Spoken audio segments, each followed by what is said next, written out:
We've been on social media probably since February 2014, something like that. So a long old time, nearly 8 years. That was driven by when I joined the family business, which was about 8 years ago, to grow and take it to the next level. So my parents started the business about 30 years ago, and it had gone to the point that it was purely through word of mouth and recommendation. I joined, and it was on the proviso that we'd be really pushing to grow the business. How are you going to grow a business? Well, you've got to market.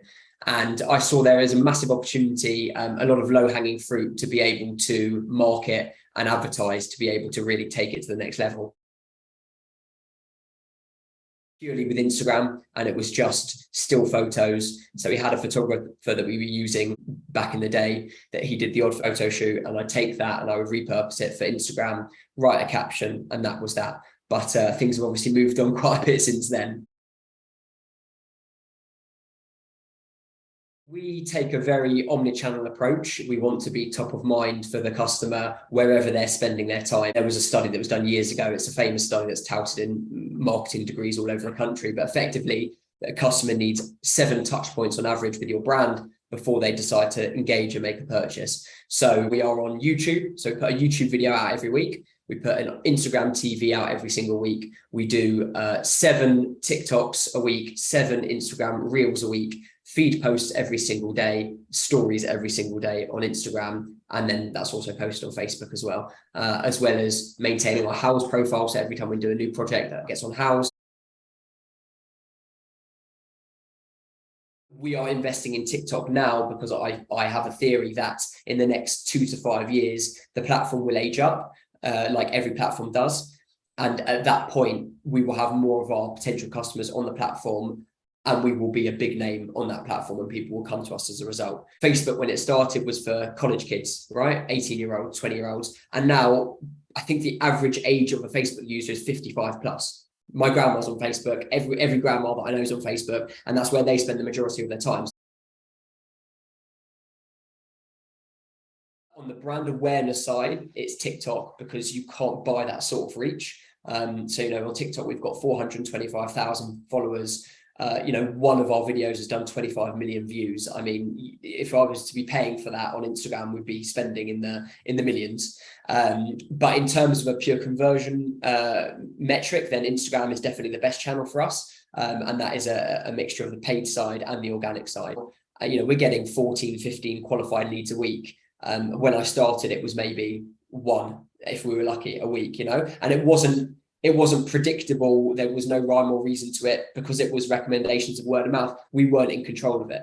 And now it's like, okay, well, we've got this machine. We can turn it up if we want to, if we're quiet, turn it down if there's too much going on. And it's very much more predictable than it was. All in-house. So I've built this marketing team really literally just from me. When I started, it was just me doing all the marketing, and now we've built an amazing team. I have 3 photographers and videographers. We've got a styling team, although they're freelance. They just come to every shoot with us and style it, which was a massive turning point for us, because prior to that, the kitchens were a bit sterile, and basically this styling team came in and just gave it a bit of life. So that was a massive thing for us. And then on the back end, we have people that look after our website, and as well as the email flows and funnel building, basically, to be able to get someone from seeing us all the way through to booking an appointment. The staff-wise, the marketing team costs us probably about between 8 and 9 grand a month on salaries. And then we are spending a lot of money on the paid side as well. We're probably spending, another 10 grand a month on the paid side. So that's purely on paid media for Google and Instagram. Blended return on ad spend. So basically all of our marketing costs was 40x. So if you take all of our marketing costs in a year, times that by 40, that would be sort of the turnover number. So it's, a 40x return in any business would be, astronomical. So it does work, but I would say it has taken time to get there. Brand compounds over time. So this is why I tell people you've got to balance it with the paid side and the building the brand side, because the building the brand side is not an overnight thing. Every channel pretty much is favoring video right now, and that's because people just generally have a shorter attention span. So that started with TikTok, and now obviously Instagram started pushing Reels. And that's really where we're getting the most traction, the most engagement. And to put it into context, I've just said we spent, 10 grand a month on ads. We've got, in the last 30 days, we've had 4 million views of our content on Instagram, and only 2.5% of that is from paid. So you can see the organic side, really, if you're doing the right things, you're going to be in front of a lot of people. Putting a face to the brand is something different that no other company I've seen does. And it just makes it a bit more relatable. Most kitchen companies, if not all kitchen companies, will photograph kitchens, and there's nothing wrong with that. Just photograph kitchens as they are, right? And I think the theory behind that is that people can envision themselves in that setting.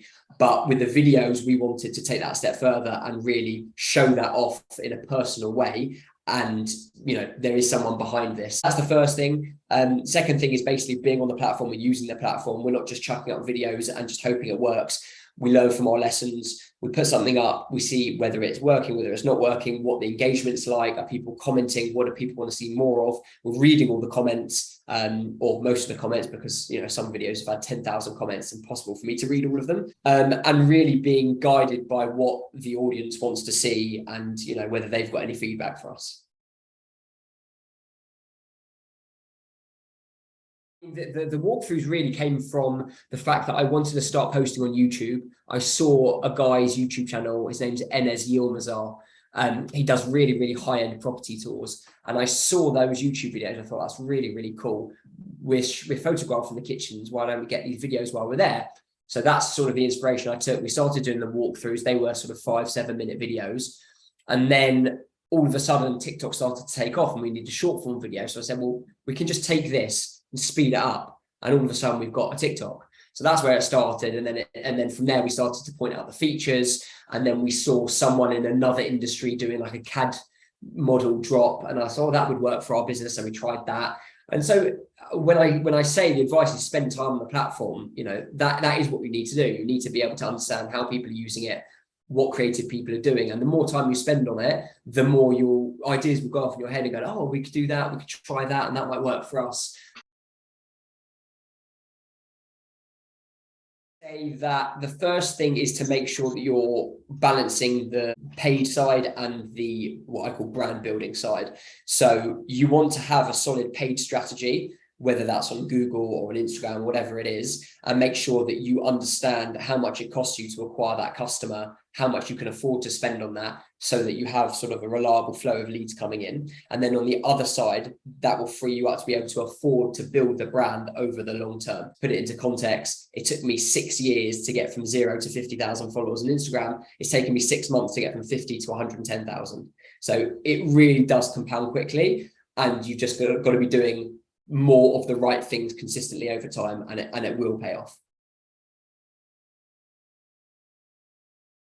I get it. I've worked with my dad for the last 8 years, and he doesn't have Instagram. He doesn't know how any of that works. And if he was on his own and he didn't have someone like me, he would be a bit stuck. So I suppose if I was giving my dad advice and if I wasn't in the business, I would say the best thing for you to do is to hire someone, either an agency or a full-time person, to be able to create content every single day that is predominantly short form video that can be repurposed on Instagram and TikTok.